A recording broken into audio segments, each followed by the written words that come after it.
So hello everyone, and thank you so much for joining us at the Government Aftershock High Level Forum. There has been a really jam-packed day yesterday. There has been over 60 local conversations around the world with a huge amount of participants, over 4,500 participants. So that is really a great achievement around the world or all those participants. So we are really thrilled to convene in this global dialogue on the crisis and what it has revealed about the role and expectations of government, both now at the moment, but also into the future.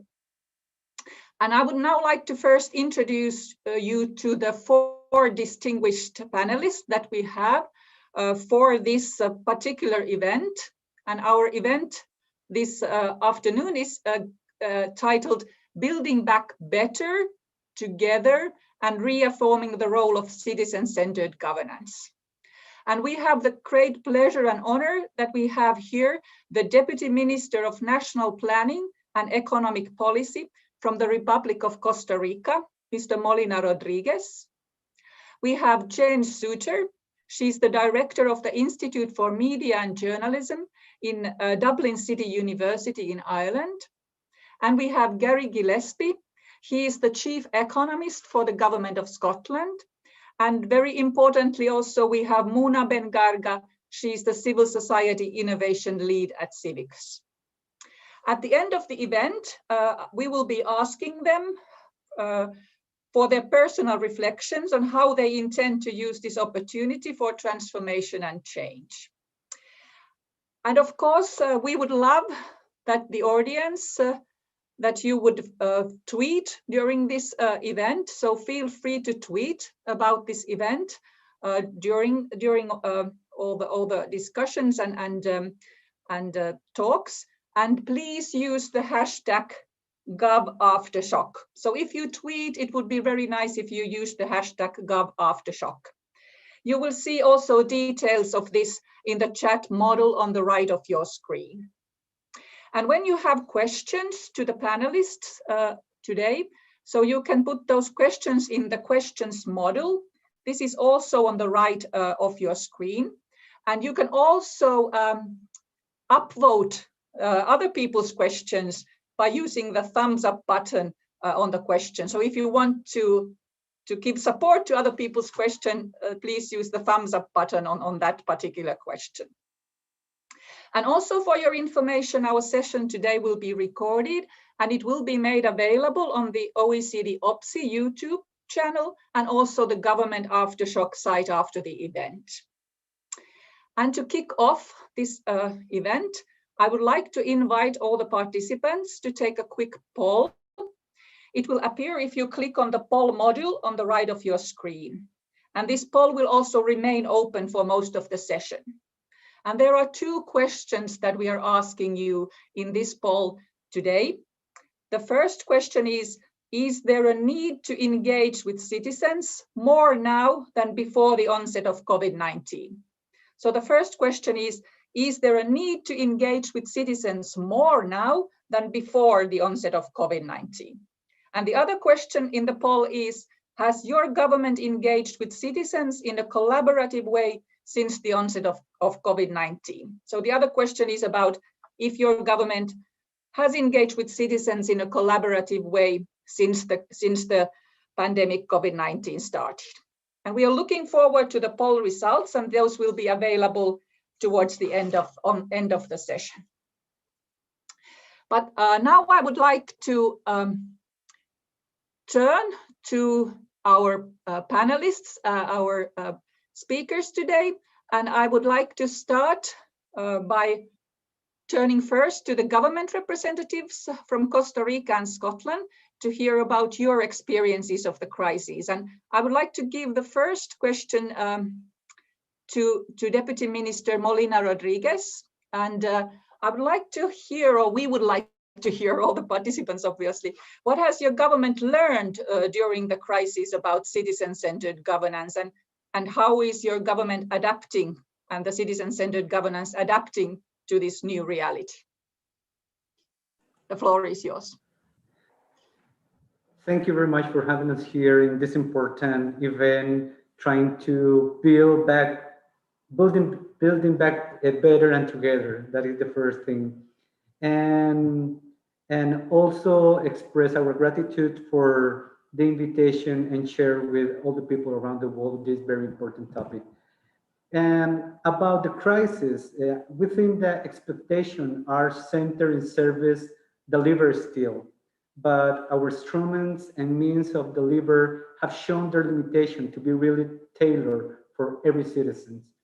Expectation usually stayed on urgent rather than strategic gaps, for example, in education. Public service under stress, several tasks have revealed that they can be taken by computers. But the dilemma is the social and economic consequence of getting away from public officials.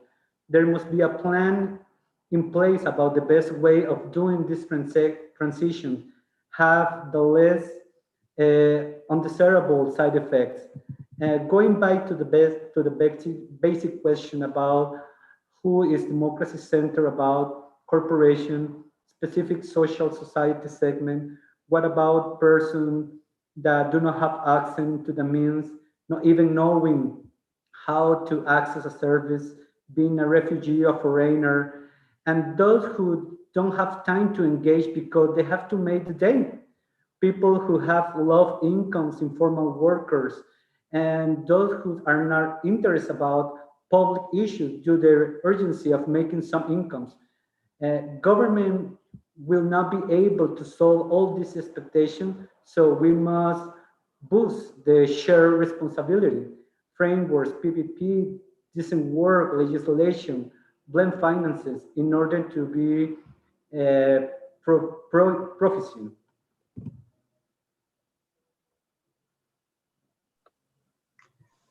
Thank you.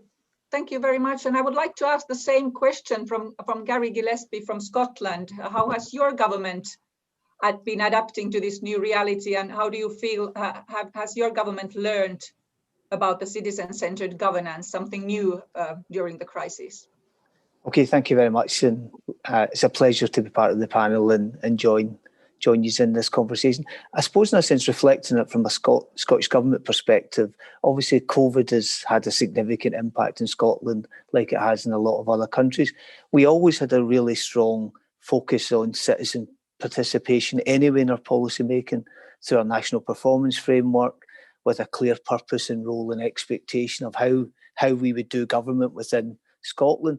So I suppose what we say first and foremost is there's always been a really strong need to engage citizens in the formation, delivery and response to policy. I suppose what COVID has really done is really magnified that, because we've had to do that much more deeply, much more quickly and with much more pace.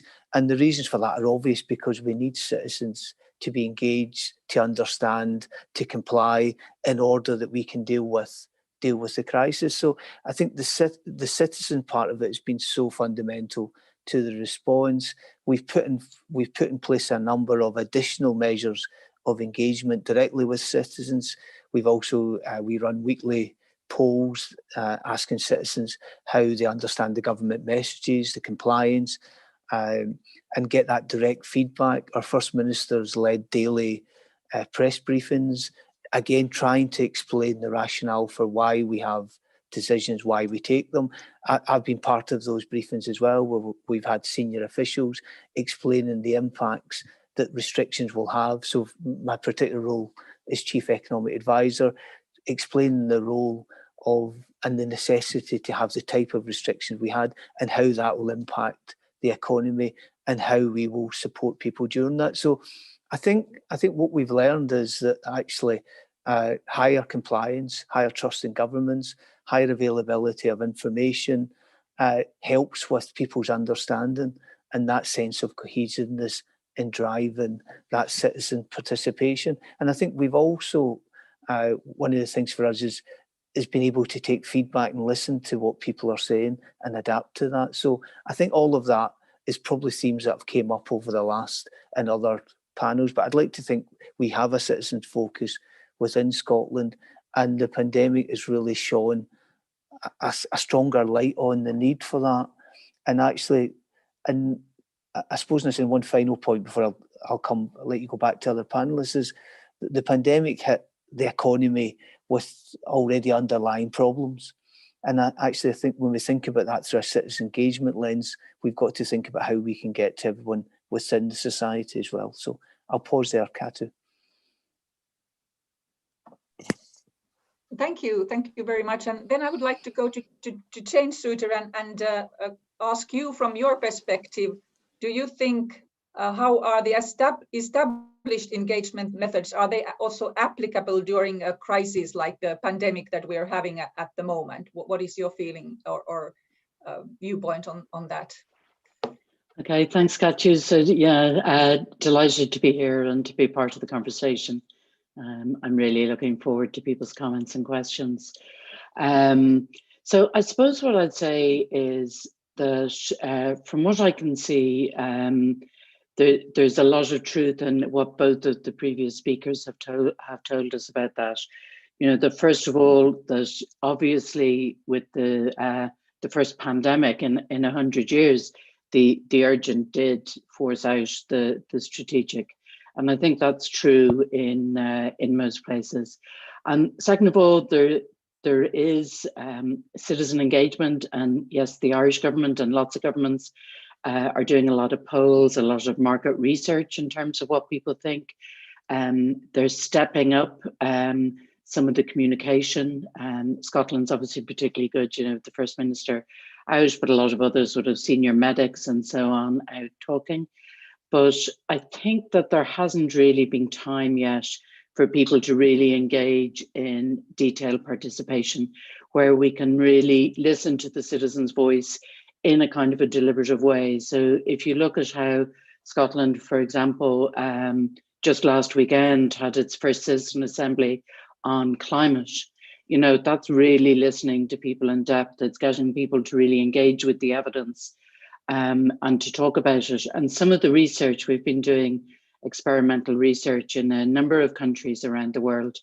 And obviously one of the biggest challenges I think that everybody has at this time is about misperceptions and misinformation and, you know, conspiracy theories and all sorts of things. And these are the kind of things that are driving people to not comply with the kind of things that we all need to comply with in order to keep this pandemic at bay. And some of our research has shown that really involving citizens, so getting the citizens to actually interact directly with the experts, ask questions of the experts, and then report back to their fellow citizens that they have engaged with the experts and this is now their view. This is very powerful. So it's kind of bringing citizens in to the possibility of correcting misperceptions. It's bringing citizens in to the idea of the kind of expertise that is out there and the scientific consensus, and letting them actually engage with experts who are advising different things, because it's those kind of chinks where the conspiracy theorists are, and it's there that is being exploited. So I think it's there that we need to tackle. And there's a real opportunity, I think, for governments all around the world to kind of think about this and really try to tackle the infodemic. It's an opportunity, and it's an opportunity to really listen to our citizens even more and bring them even more into the heart of policy making.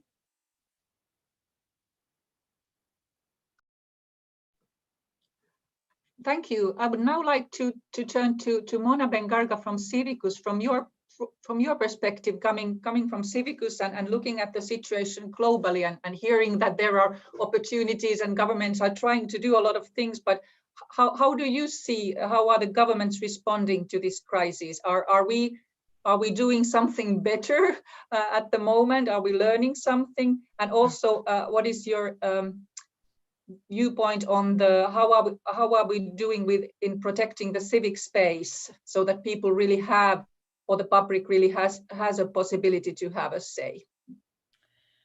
Yeah, thank you so much for having me today with such a distinguished panel.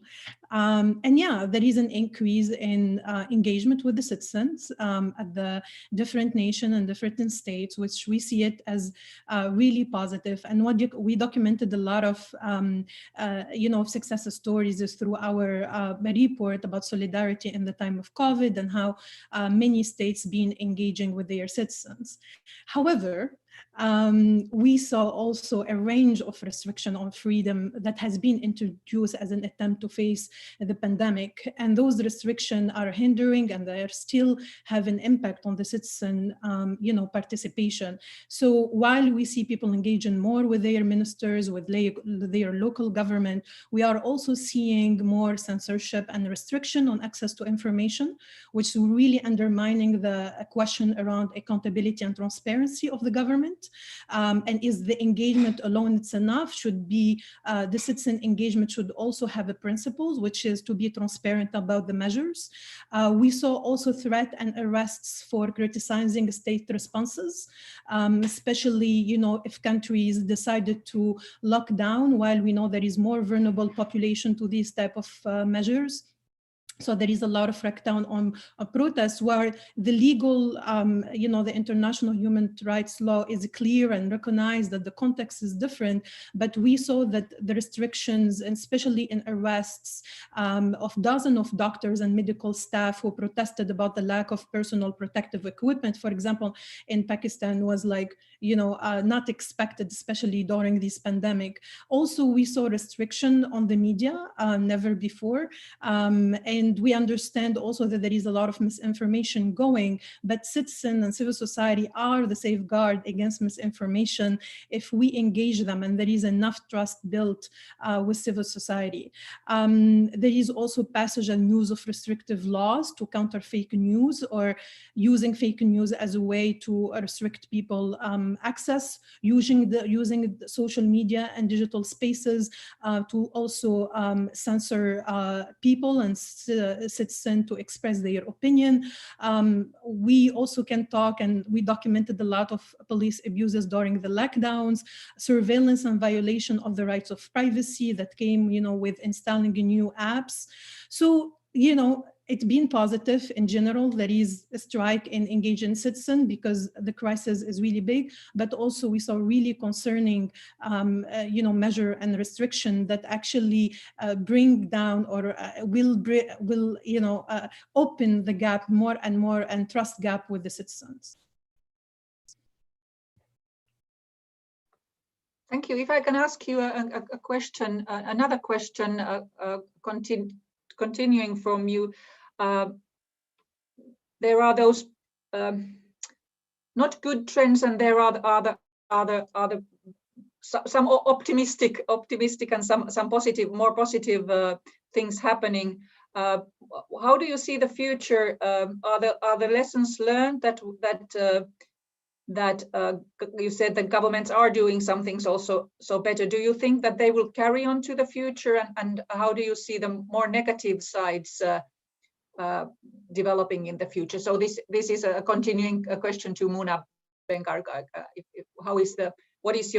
How optimistic are you about the future in this sense?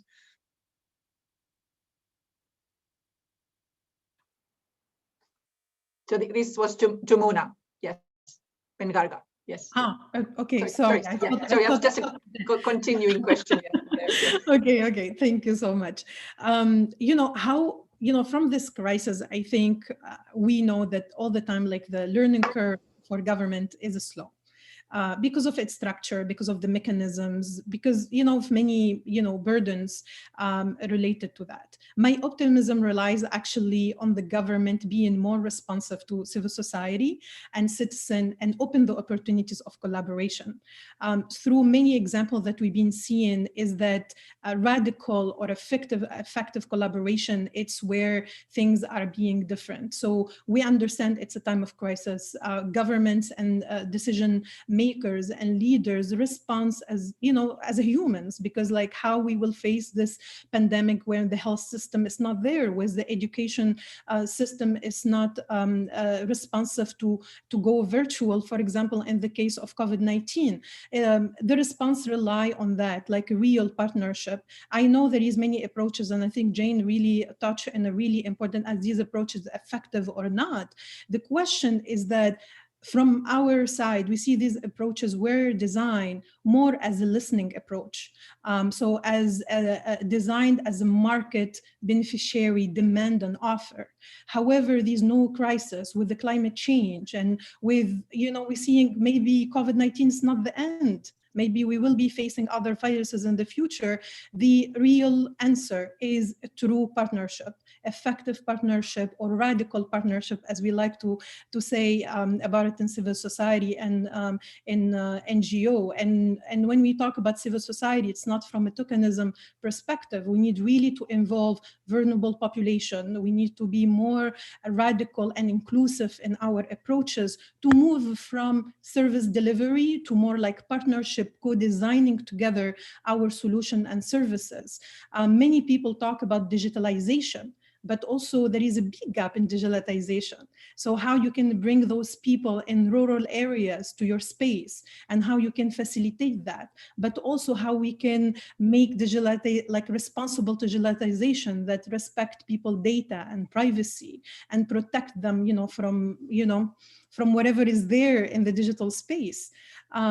So there is, a good lesson learned, and I think the key for this is this conversation, like how government really can change, but also to be open for criticism, or be open, to hear from citizens how they think about these responses, either through civil society or through any form that the communities are being organized.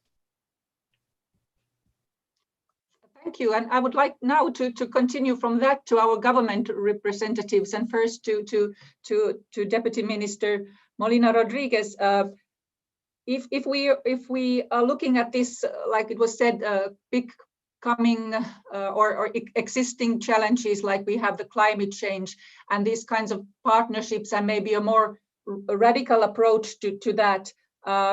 Somebody had yesterday, in yesterday's event, somebody had, I found a nice quote that listening is about like taking off the mask. It puts you also in a little bit of a vulnerable position. So going towards this, if we're wanting to go towards more closer partnerships and listening and actually co-creating with citizens, are our governments willing and able to put us in this a little bit vulnerable position? What is your viewpoint, Deputy Minister Molina Rodriguez?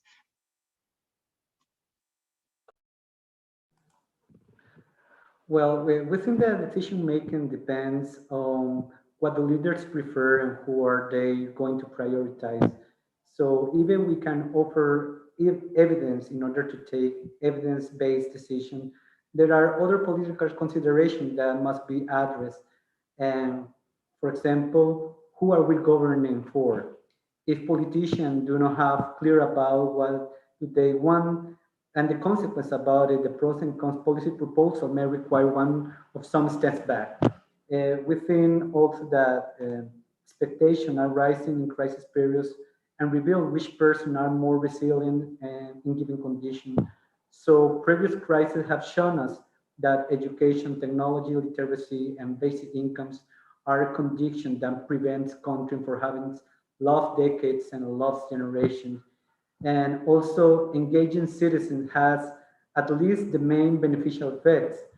One of them is getting back about government performance and service delivery. And two is also keeping support for democratic system.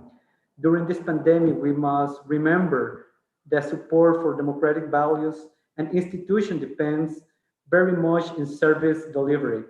And we also think that institutions under stress should take very seriously how they are communicating and if they are being understood. For example, policies proposals have turned technically complex and making them understandable for non-expert population is crucial for getting their engagement. And the current situation is some kind of evaluation for our mechanism for engagement and policy monitoring. And so we must decide quickly about which practices must be changed or left aside and which should be prioritized.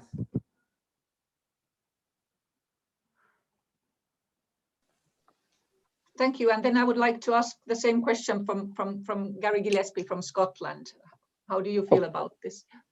Okay, thanks. And I'll maybe come back on a couple of the other comments as well. So I think I would like to start maybe with a kind of quote from our performance frameworks. I think some of the points that maybe Muna's raising are, if you don't have good institutional or relationships before a crisis, then it's very difficult to get them during a crisis. So at the centre of kind of policy making in Scotland, we have this national performance framework. And this is a quote from the centre of it.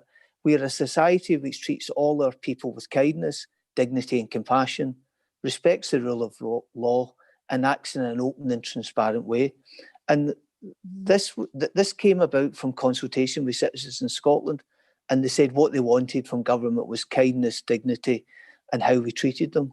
So this frames how we think about engagement with citizens. And actually having that in place before COVID was really, really important. And I'll give you an example of it. I think Muna talked about policing. So our approach to policing in Scotland and during COVID-19 in particular, our Chief Constable regularly does the daily briefing with the First Minister when there's any new regulations. And he talks about 4 E's. So that's engage, explain, encourage, and only if needed, enforce.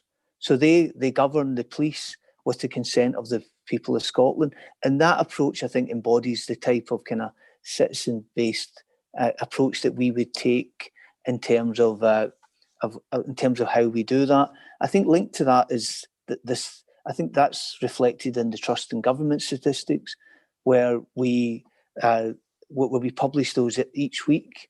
The government currently is still sitting around 70% of people in terms of the trust in government. So I think that's really important backdrop.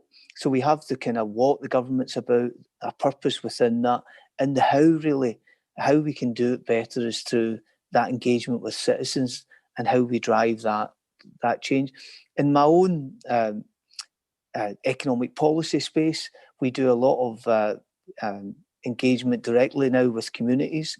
I think one of the maybe things that I'll maybe jump onto this other point in a second, but one of the other things that really struck me about the listening point, I think humility is really important within government as well. We need citizens, we need communities, we need people to understand what we're trying to do. And actually, we don't have all the answers. And I think the point about listening, we did a big exercise in Scotland in 2014, Fairer Scotland, where ministers, civil servants went out to communities and actually asked people what's it like to live in Scotland, and did it in a totally different way. And actually that was quite difficult. You have to listen. It's not about being out there to give the answer, not about to explain, to kind of rationale or justify. So listening is really, really important. And again, another point is we put a great emphasis on lived experience. So actually what it's like to be a citizen in Scotland and how that feeds into the policy making. So I think those are tools or ways in which you can engage and try and improve. And I think COVID, having that type of framework in place has helped. And just a final point in communicating with citizens during COVID, our medics are daily talking to the public through different forums, different groups, and they're quite open in saying, this is what we know at the moment, this is the evidence at the moment, this is the justification behind it.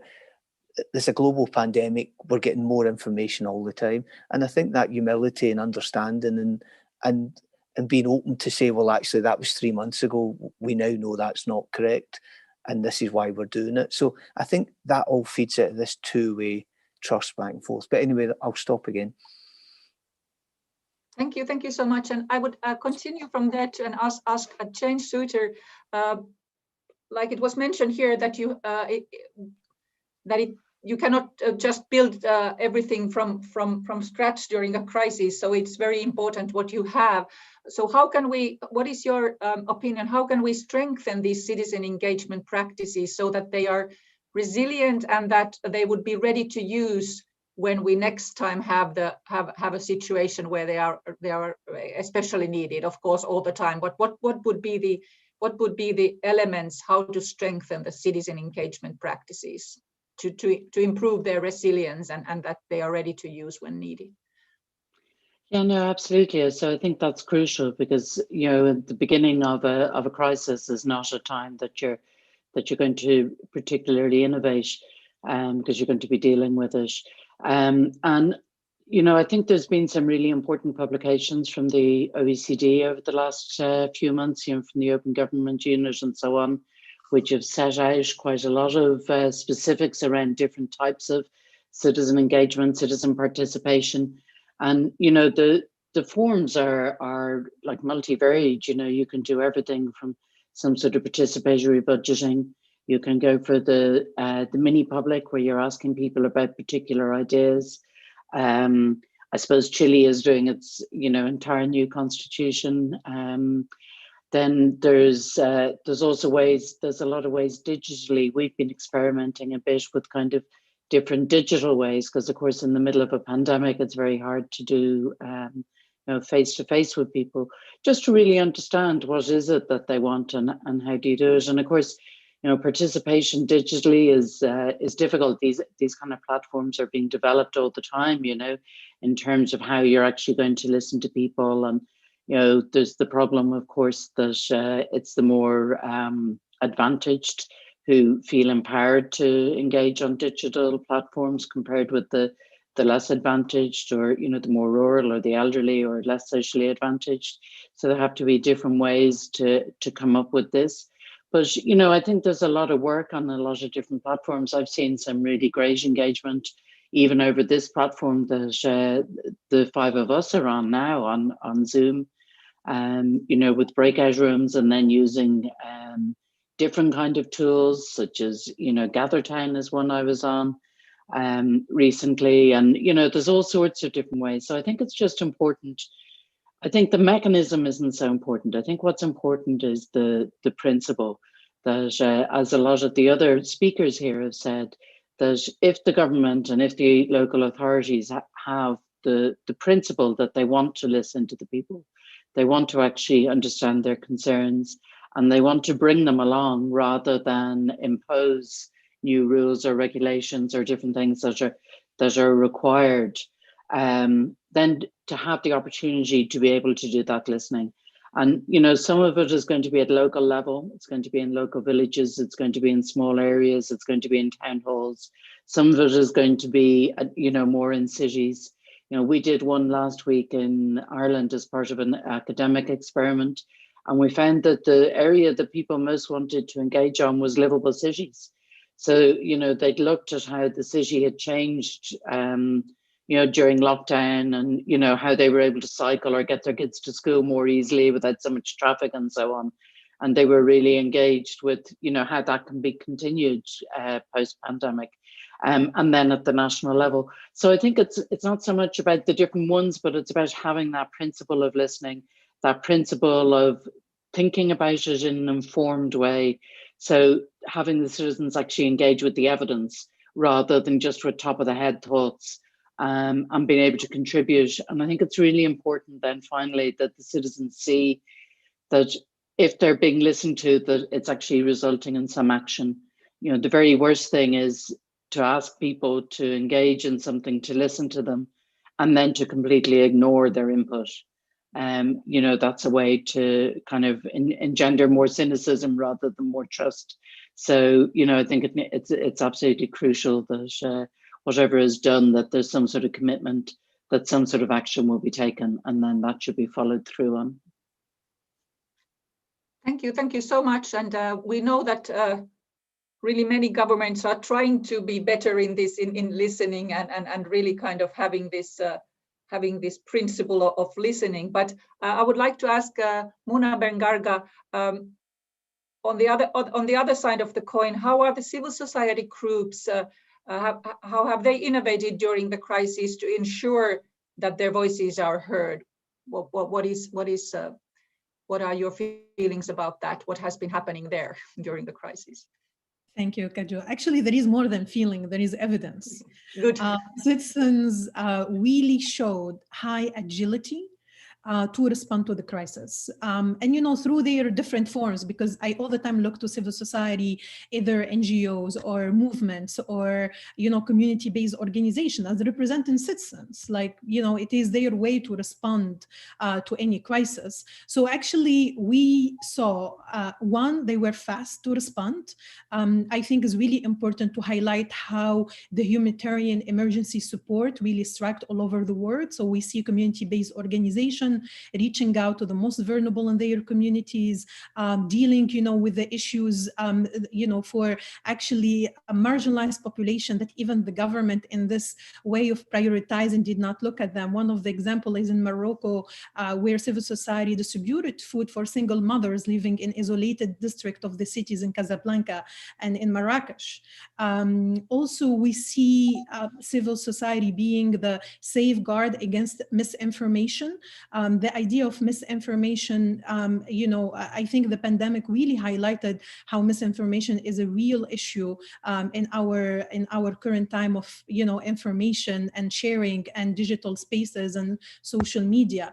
So their role of finding new ways of campaigning, of raising awareness, reaching out to the communities and other citizens, you know, through innovative way. Art was like in the top.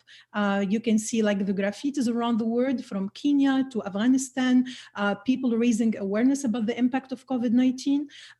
Also, we see their front engagement in accountability and transparency, monitoring in-kind distribution of food, of services, of equipment, also in demanding where or in requesting more visibility about foreign fundings, especially support, you know, from the World Bank, from the IMF, and from other institutions. So they were in the front of all these issues, and the innovation depends on the context. So from engaging more in the digital space and trying to move people to and customize them to how to engage in the virtual spaces. Also in terms of how they require the access to information and monitoring the engagement of the government or responses of the government on the ground.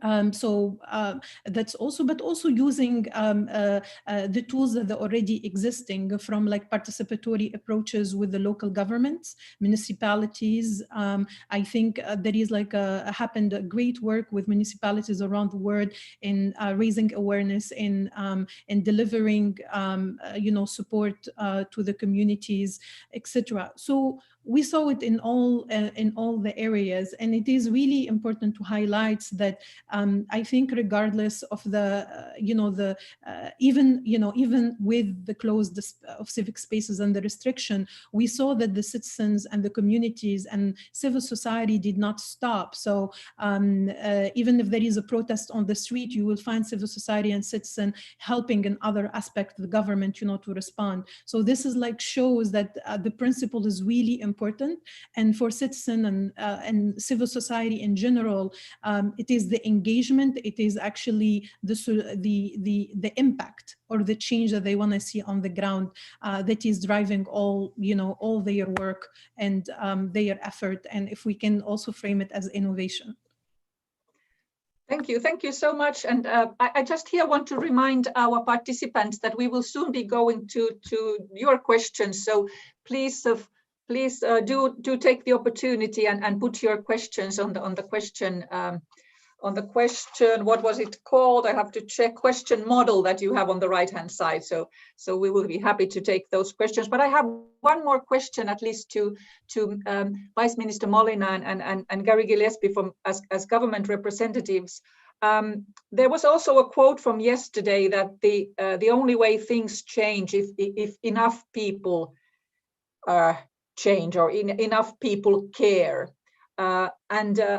I was wondering, because that is always one, seems to be one problem in our government, that there are true believers in public in participation approaches and there is true believers, and there's a lot of awareness in one part of our people in our government. But there can be inside one government, there can be these true believers and then those whose hearts we have not yet won to participative approaches, to participation, to more citizen engagement. What is your feeling? How could we win their hearts and mind? And has the pandemic, because of these, like was mentioned, there's been a lot of new partnerships between civil society and governments. Has this affected also the feeling and the caring inside the government officials, public servants, civil servants? I would maybe first give the floor to Vice Minister Molina Rodriguez. This is a very important question, how we can collaborate together in order to get the better results and trying to focus on solutions that involve to the most of people.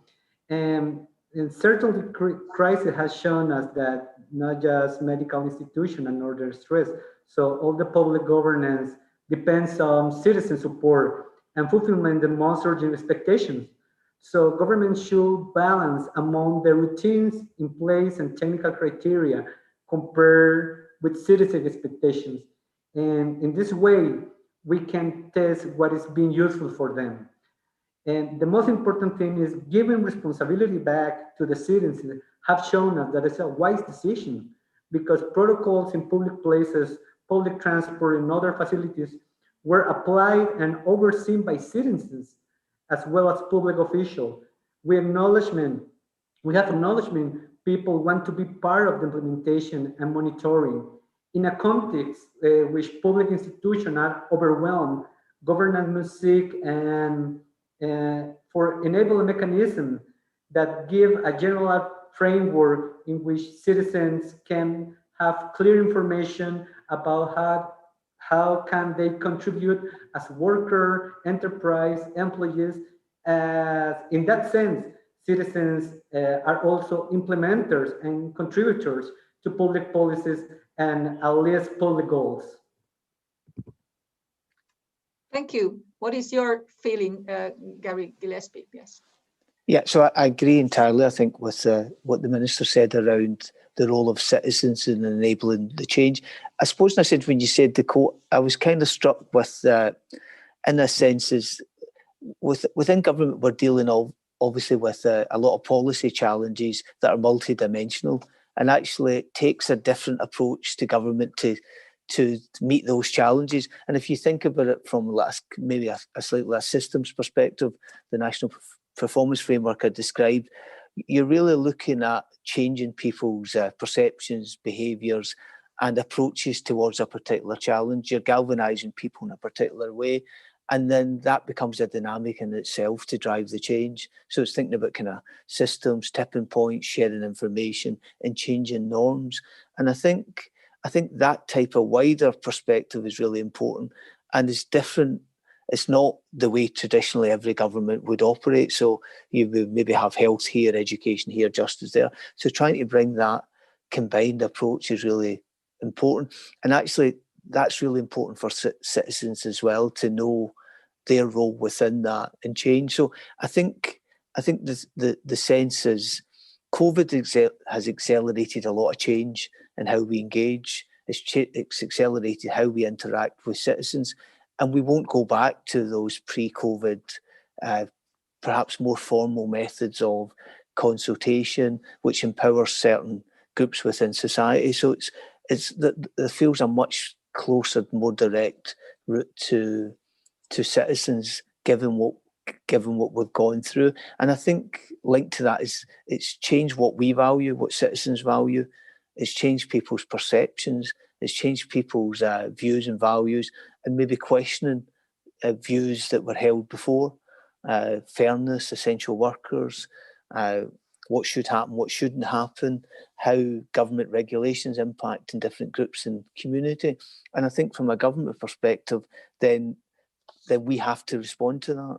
So I think people have talked about citizens' budgets. We do equality budgets, we do gender budgets, we do different ways to kind of bring information out about how government operate and how it impacts on citizens.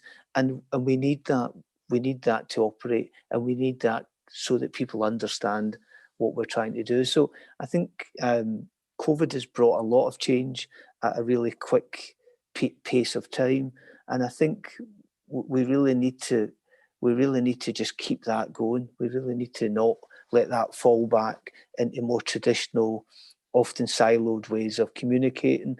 And I think one of the key lessons is we can do things at speed. We can get feedback really quickly. We can do things at speed. There's no need for and it's okay not to know the full answers at the start. We can get into processes that evolve with the evidence and respond to circumstances as things change. So I think that's, and the role of the citizen is absolutely crucial to that.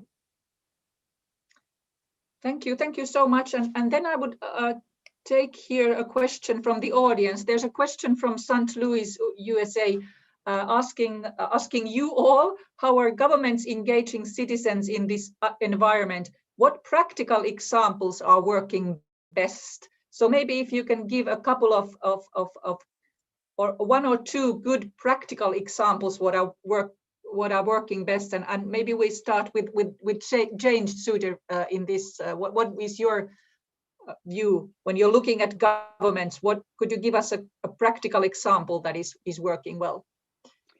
Yeah, well, I think one practical example is to have the digital platforms. That's the easiest thing to have now because we can't meet face to face. But the problem with them is, as Gary was just pointing out there, that of course they can be, it's harder to ensure kind of equality of voice, and that they're not just taken over by the usual suspects or the vested interests.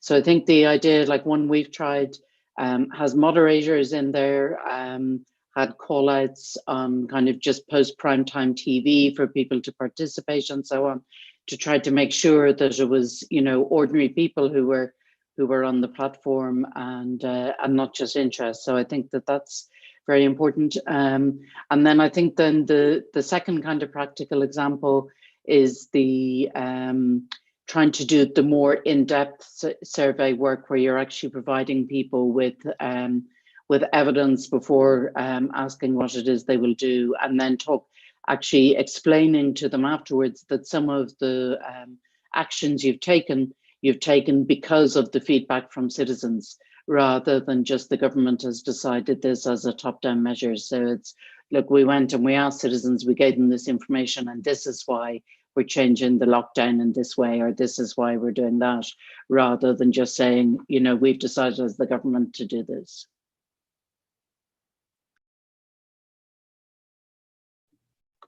Thank you. And maybe I would also give this question to Vice Minister Molina, and there seems to be a lot of questions coming now. So maybe I will give some of the other questions to the other panelists. But if we can get any practical examples from Vice Minister Molina Rodriguez to this question. Yeah. Well, some pilot initiatives have shown their usefulness during this context. For example, remote service consultation, phone lines, online application forms, but also evidence has shown us that there are barriers for their use and access. It all depends on the literacy, incomes, access to some service. In this context, we must ask, besides which of those methods, if they are centered in a government perspective, or if they are incorporate ways to getting also the perspectives of the citizens and sector in order to make them feasible according with expectation. Those engagement mechanisms will be clear about intentions, and the proposal, as per population, will be capable to understand them. Thank you. And then I think I would like the next question. I would like to hear what would be the civicus or the civil society's point of view to this question. The question is, there's a comment and a question. It seemed like the pendulum was starting to swing back towards a balance of in-person and virtual engagement where each is best, but in-person is now out for the time being. How can we make virtual engagement more effective and inclusive in the short term? How does this question look from the civil society's perspective? What kind of virtual engagement would be effective and inclusive from the civil society's point of view? Thank you. This is a really important question that actually in Civicus, we've been trying to respond to it since April. Maybe the important thing, the assumption about we need everything virtual. Unfortunately, we cannot be as inclusive as we want virtually because of the infrastructure, like, you know, of the people access to these virtual spaces, because also of the different usability and people, how they use, you know, the virtual spaces. The real inclusion, it happens when we recognize that there is this gap. This is first. So we know that is virtual cannot respond to everything. Second, we really learn the power of community-based organizations that are close to the people and the importance of connecting with them directly and bring them in these virtual cycles or these virtual spaces, sorry. So the idea of creating champions at the local level or using the existing activists and the existing communities that they have access, you know, to their communities is really important to bring their spaces, you know, to bring these voices that we cannot really include in the virtual space because of the limitation related to these type of spaces. The second thing is the innovation. So there is a lot of now solution oriented to how we can have offline discussions and these innovation being tested, especially in spaces where there is internet shutdown during a protest or during, you know, revolutions. And we think now in these, you know, era, it is really important to bring those technologies in extreme environments such as internet shutdown and electricity, to bring them to communities that they are not able to be in the virtual spaces because of its limitation.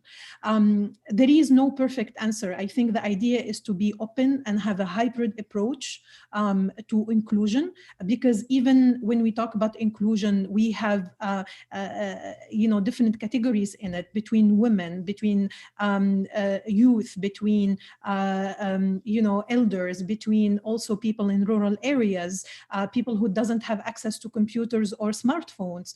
So we need to be really mindful of the intersectionality of the inclusion and being more inclusive.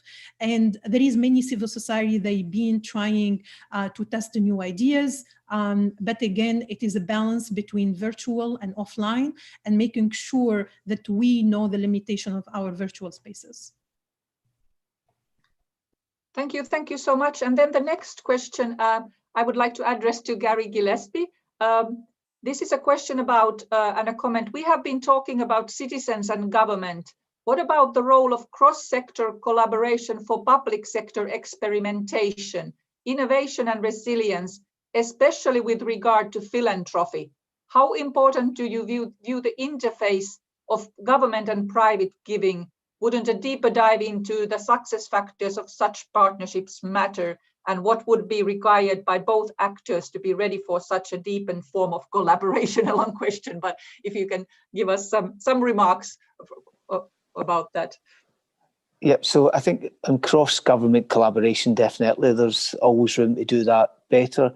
I think in your question, so we have that in Scotland at the minute, where we have successful entrepreneurs who have invested in our universities and work with governments and communities to try and change that. The Hunter Foundation, we've got different, so that's in, I think that's largely in place at the moment. I think maybe a more interesting thing maybe is cross-working across the public services. And that's something that we really try and value. If you think about, we've done, we've had different approaches to try to use improvement science, where we've maybe had a mission or a challenge, and we bring all of the public agencies that are involved in that together to try and understand and break out the silos. So we did that with regard to knife crime in Scotland, which we viewed as a public health crisis rather than a law and order issue. We've also did it with early years interventions, and we brought all of the officials together and tried to empower them to look at how they contribute and interact, how they contribute to that service, and bring about small tests of change, and then bring that. So that type of approach, I think, is in public service reform, and I think so that's from the public, and obviously how you bring the citizen into that as well. So I think it was a big question that was asked, but I think in a sense the answer to the question is yes, we need more of that, and we need to kind of Government should be transparent and open, and people should see what they're trying to achieve and be able to engage and enable and be part of that process where it's appropriate. Thank you. And then I have one question which touch upon, or Jane Suter actually a little bit touched upon this question. So I would give this question to you. And the question is, engaging with citizens based on evidence is a great concept, but how do we compete with fake news versus evidence when citizens may find it difficult to identify which information is the truth? Yeah, no, absolutely. It's a huge challenge. And, you know, obviously it's a growing challenge, the speed that fake news or disinformation can move across social networks. And obviously the social networks and the regulators, nobody has got on top of it completely, despite various efforts. And we can see that some efforts like fact-checking can work, some efforts like increasing digital literacy can work, but nonetheless, there's misinformation in all sorts of age groups. And, you know, a lot of the time it's people actually worried and trying to do the best for their families, and they're sharing misinformation that's put out there in order to manipulate them. We've done some experiments on this, and we found that one of the really good ways to do it is to actually bring together the different sorts of information into a kind of a mini public kind of environment where you've got randomly selected citizens and have them listen to the expertise from a range of experts, and then to actually produce a report that reports back. So the report is in the voice of the ordinary citizens. The ordinary citizens can go on their own social media and on the traditional media to say, look, we've listened to a range of experts, we've listened to all of this, and actually we don't believe it. So we did an experiment, for example, on the misinformation around 5G and the misinformation around that the virus was deliberately manufactured in a lab. And we found that when we said to people, okay, this was considered by a range of citizens, and we showed them a picture of citizens from all sorts of backgrounds on a big Zoom platform, and then had the citizens say, yeah, we listened to all these different experts and now we don't believe this rumor anymore. We found that a really significant number of them corrected their misperception. So it was a really powerful way of trying to get the truth. It's kind of using the citizens themselves to listen to their own voices in order to consider the scientific consensus. And that was we tried a lot of different things, and that was one of the most powerful ways we found to correct misperceptions.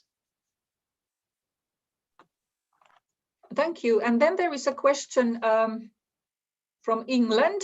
I would like to give this question to Vice Minister Molina Rodriguez. The question is, how do you promote humility and listening in government, especially when competitive democracy means a tendency for strong dominant characters to be elected?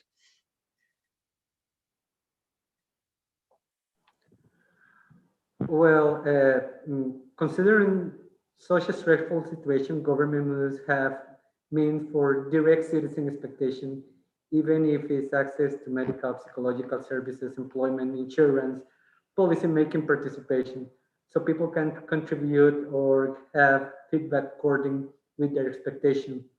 And currently, there is a national sectoral dialogue process for getting policy proposal. That's why our minister isn't here right now. He is attending this dialogue to tackle, in this case, fiscal constraints and policy delivery. So there is an institutional multi-stakeholder mechanism for getting policy and legislation proposal in a balance among technical criteria and citizen expectation. So it's a shared responsibility framework for policy making rather than a government-centered proposal.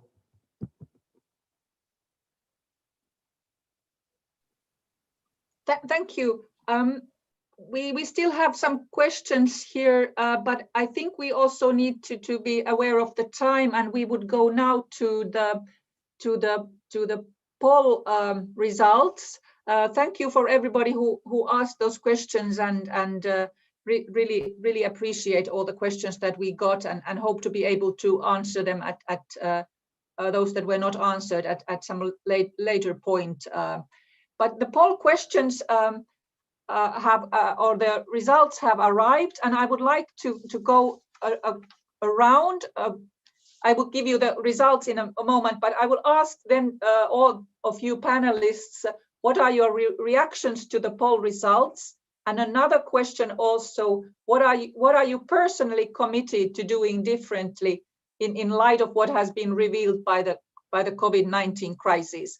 But the results of the poll, the first question was, is there a need to engage with citizens more now than before COVID? And there is a 89.3% say yes, and 10.7% say no. So this is 89.3% answering yes to the question, is there a need to engage with citizens more now than before the pandemic? And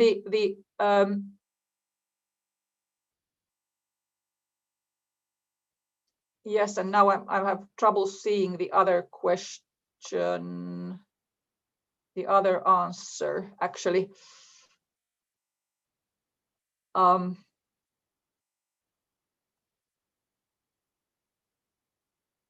Yeah, I haven't actually got the other answer to the other.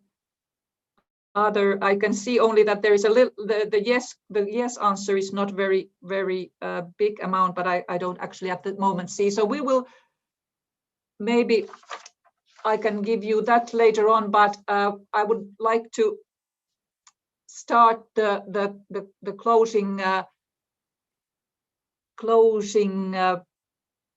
points from the panelists. So and hope to be able to come back to the other question on the poll. But what are your reactions to this question, and what are you personally committed to doing differently in light of the crisis? And sorry, now I got the other two, and I will give you that one just a second.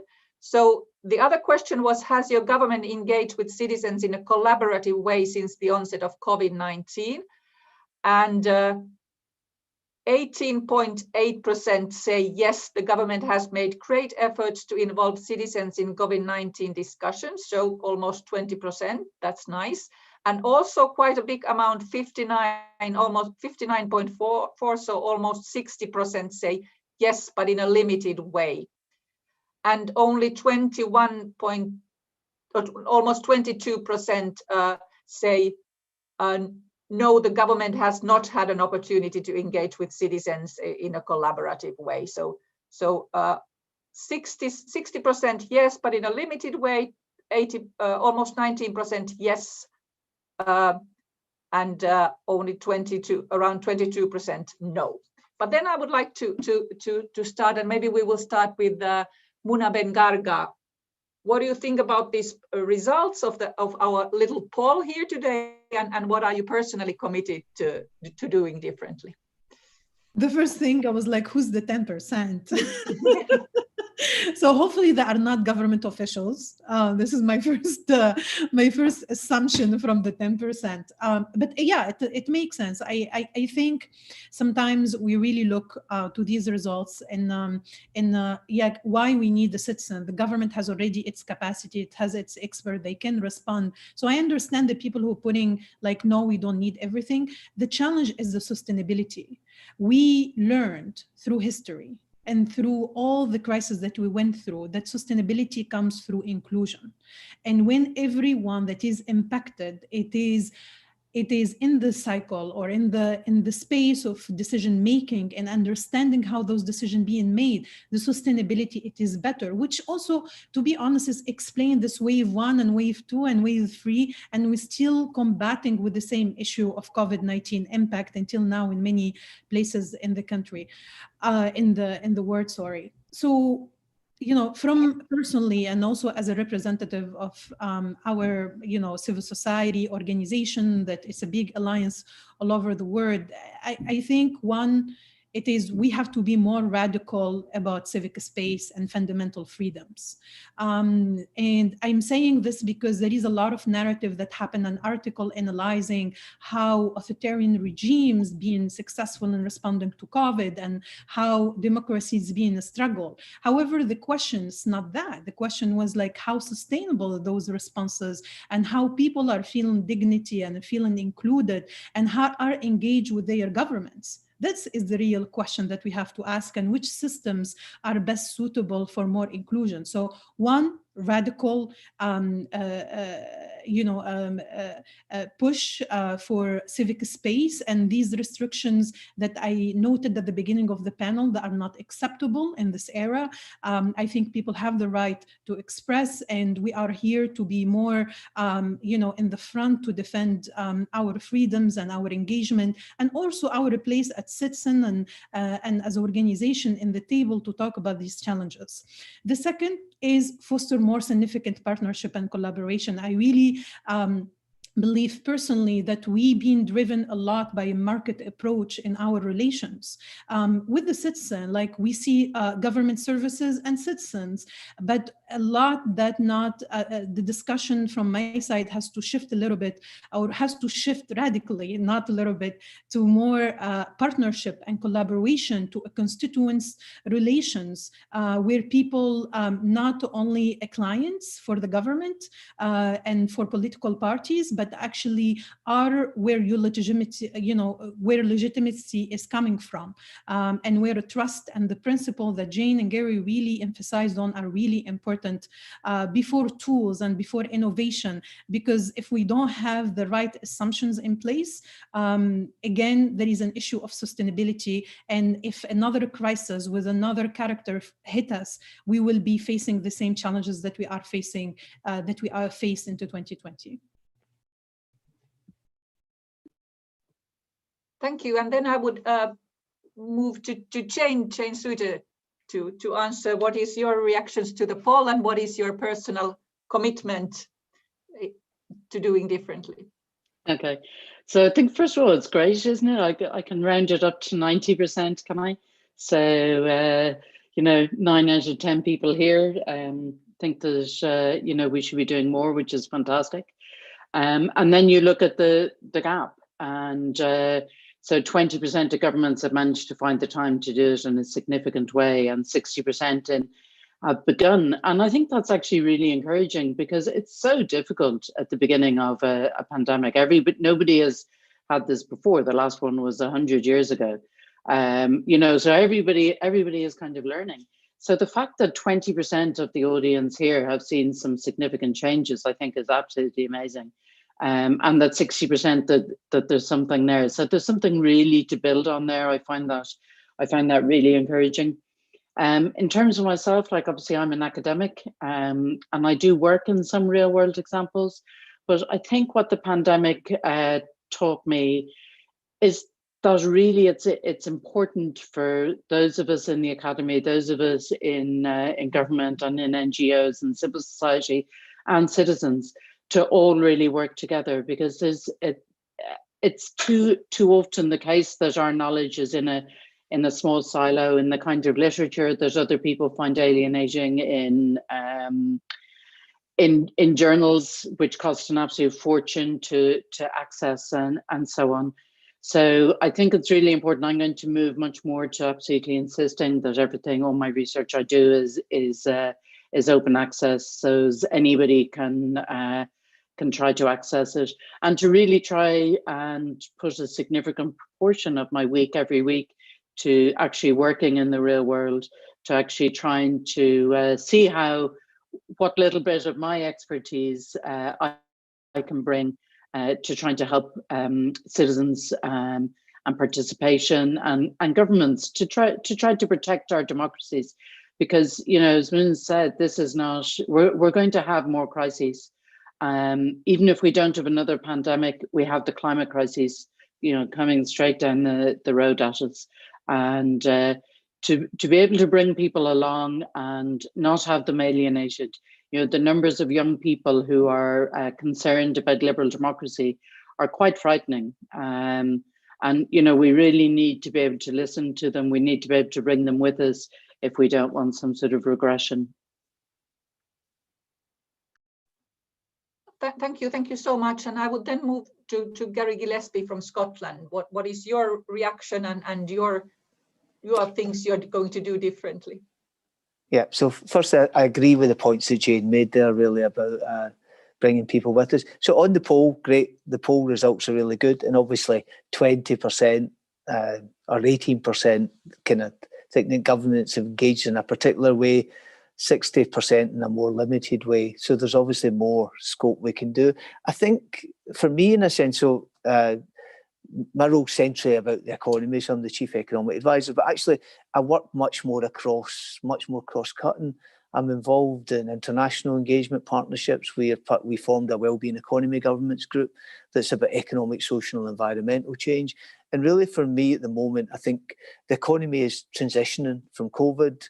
As Jane said, we've got climate change, we've got net zero, we've got an acceleration in behaviours, technology, online, different approaches, the fact that we're now doing this digital platform. So we won't go back to how we work.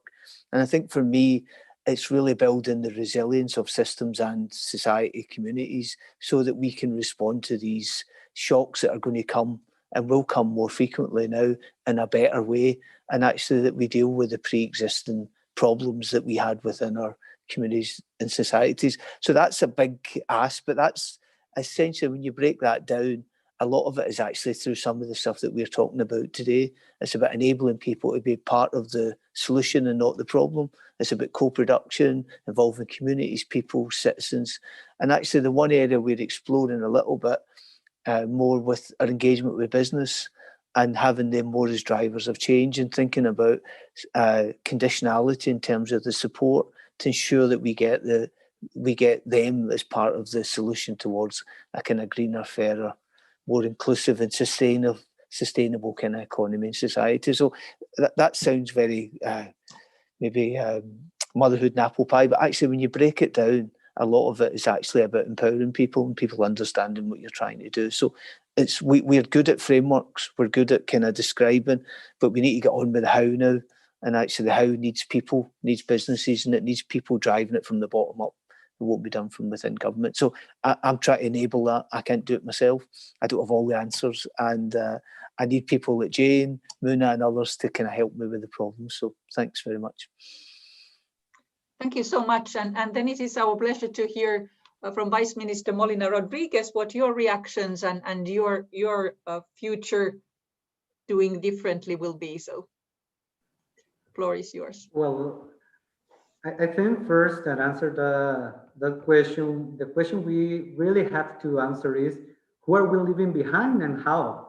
Because there are citizens that don't have access even to the engagement and participation platforms, and they were already in place.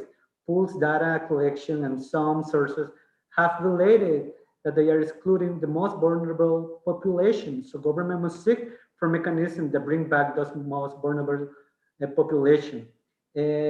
Public investment is centered in some public infrastructure that has shown its limitations. For example, internet access, entering schools rather than household internet access. So investment should boost. This means that there are useful both in crisis and ordinary conditions. Our commitment could be endless, but some of the topics that we can improve are the routines that make the routines easy, but routines must be revised in order to see if they are being effective during the current situation. Digital tools are easily modified, adapted, and tailored, and so there are good chances to better use them. Phones are almost in everybody's hands, so government would be easily accessed by them. And finally, we think that pretending to have the option would be difficult considering complexity. So pilot experiences and ongoing adaptation of those experiences must be addressed in order to adapt the response and getting a better use for the citizens' participation. Thank you so much for your reactions and your comments to these last questions, but also thank you so much for the whole session. It has really been a pleasure working with you in this session, and thank you very, very much to all our panelists. But also thank you to our active audience. Thank you for the questions. Thank you for listening. We have now come to the end of this session, and I would really just like to encourage you to tweet once more, to repeat that if you tweet, use the hashtag #GovAftershock. But really, really my warmest thank yous to all the panelists for your very important contributions, and also to the participants. So thank you very, very much to everybody, and have a nice rest of the day to everybody, and rest of the week. Thank you so much. Thank you Bye-bye. very much. An honor to be here. Thank you so much for having me.